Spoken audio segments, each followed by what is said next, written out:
Cet épisode s'ouvre sur Erdem qui continue d'exercer l'autorité déléguée par Serkan et qui commence à en abuser sérieusement.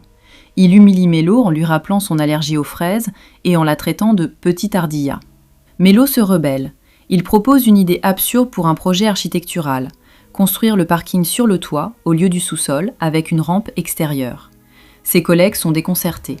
Il exige des fleurs, des photos, des toasts, et quand il veut licencier Mélo et le garde de sécurité, Serkan ne freine immédiatement. Erdem, frustré, se parle alors à lui-même dans une scène où il joue simultanément le rôle du patron et de l'employé qu'il est en train de licencier. Là, franchement, cette scène m'a fait rire, parce qu'Erdem est peut-être le seul personnage de cette série capable de se licencier lui-même avec un discours de ressources humaines. Serkan et Eda arrivent chez la veuve Canan pour poursuivre leur enquête, et ils y trouvent Aydan et Kemal, venus présenter leurs condoléances. La coïncidence est totale. Serkan improvise. Il présente Aydan comme une ancienne cliente d'assurance. Aydan confirme sans hésiter, plaisante même en disant qu'elle a assuré ses cheveux. Ce moment donne plutôt l'impression d'une famille entière qui improvise au quart de tour, chacun couvrant l'autre sans concertation préalable. Ce qui est frappant, c'est que ça fonctionne. La veuve ne soupçonne rien. Et on retrouve ici quelque chose qui ressemble beaucoup à la façon dont cette famille opère depuis le début, dans l'improvisation, avec un aplomb déconcertant. Mélo et Ferit. Mélo reçoit une mission, enquêter sur l'avocat Egem, découvrir sa relation avec sa femme et savoir où il se trouvait le jour de l'accident. Elle hésite, choquée par l'idée d'un possible assassinat. Ferit insiste, elle accepte.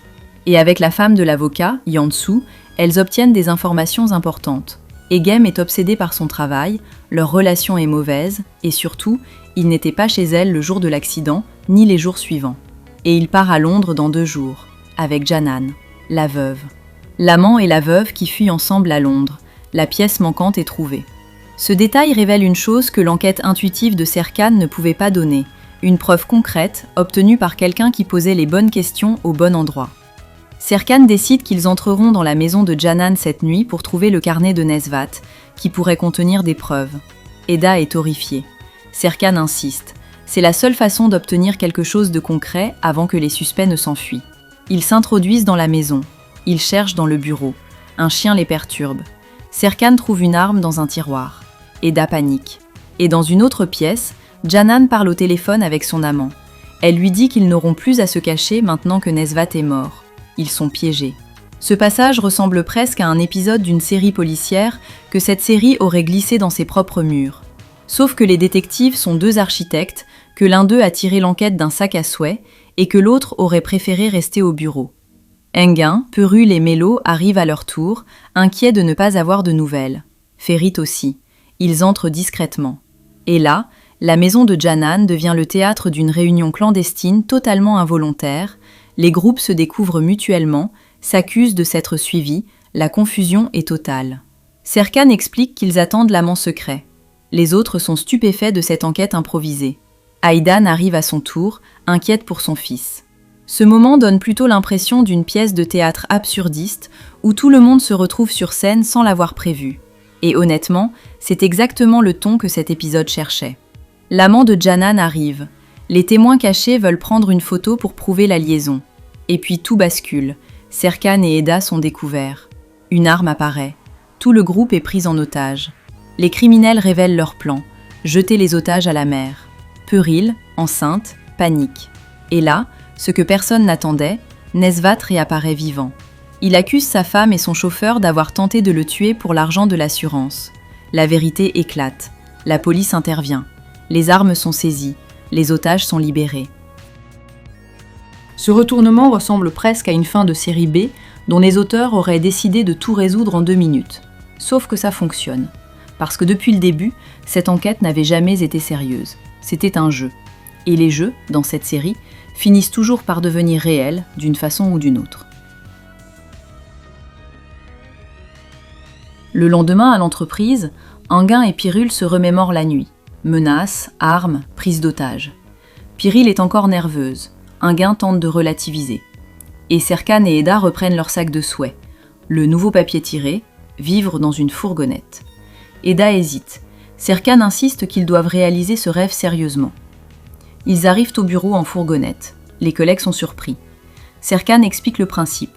chaque papier tiré doit être accompli. Et il avoue que c'est lui qui a confié le projet à Erdem pour changer la vie de quelqu'un. Ce détail laisse percevoir quelque chose d'important sur Serkan dans cet épisode. Il ne joue pas, il accomplit vraiment. Chaque souhait est une décision, pas une plaisanterie. Et au milieu de tout ça, le médecin appelle. Il rappelle à Serkan ses examens médicaux. Serkan cache la vérité à Eda, prétexte un problème sur un chantier. Ce moment laisse percevoir la même ombre qu'on avait vue dans l'épisode précédent, posée discrètement, sans insistance, mais là. Serkan qui tire des souhaits d'un sac, qui propose de partir en fourgonnette quelques jours, qui promet qu'il ne fera pas demi-tour, et qui raccroche un appel médical sans rien dire. La série semble installer quelque chose entre la joie visible et ce que Serkan sait, seul, en dehors du champ. Et cette tension-là, entre le bonheur partagé et le secret gardé, est peut-être la plus subtile que cet épisode ait à offrir.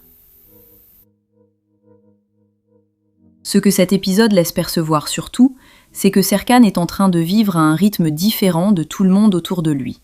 Les autres récupèrent d'une prise d'otage, lui tire un papier d'un sac et propose d'acheter une fourgonnette. Les autres planifient des réunions, lui veut tester une autre façon de vivre, quelques jours, avec Eda, seul. Et à chaque fois que l'appel du médecin revient, à chaque fois que Serkan raccroche sans expliquer, on a l'impression de quelqu'un qui décide de mettre la vie en avant parce qu'il ne sait pas combien il lui en reste. Ce n'est pas dit, ce n'est pas confirmé. Mais la série glisse cette possibilité discrètement. Et c'est peut-être ça, son talent le plus profond. Laisser une question sans réponse et laisser le spectateur la porter. Dites-moi en commentaire, cette fourgonnette, ces souhaits, ce refus de planifier, vous pensez que c'est Serkan qui a vraiment changé? Ou on a l'impression que derrière tout ça, il y a quelque chose qu'il ne peut pas encore dire? Je lis tout.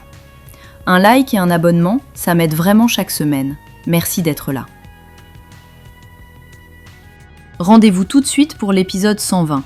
Serkan et Eda en fourgonnette, quelques jours seuls, loin du bureau et de tout le reste.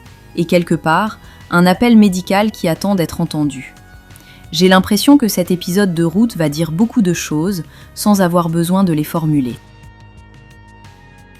Quiz épisode 119. Tu as bien suivi? Question 1. Pourquoi Erdem commence-t-il à abuser de son rôle? A. Il veut montrer qu'il est compétent. B. Il se prend pour un vrai patron. C. Il veut impressionner Melo. D. Serkan lui a donné trop de responsabilités. Question 2. Quelle idée architecturale complètement folle propose Erdem? A. Une piscine dans les bureaux. B. Un jardin suspendu. C. Un parking sur le toit avec une rampe extérieure. D. Un ascenseur panoramique souterrain.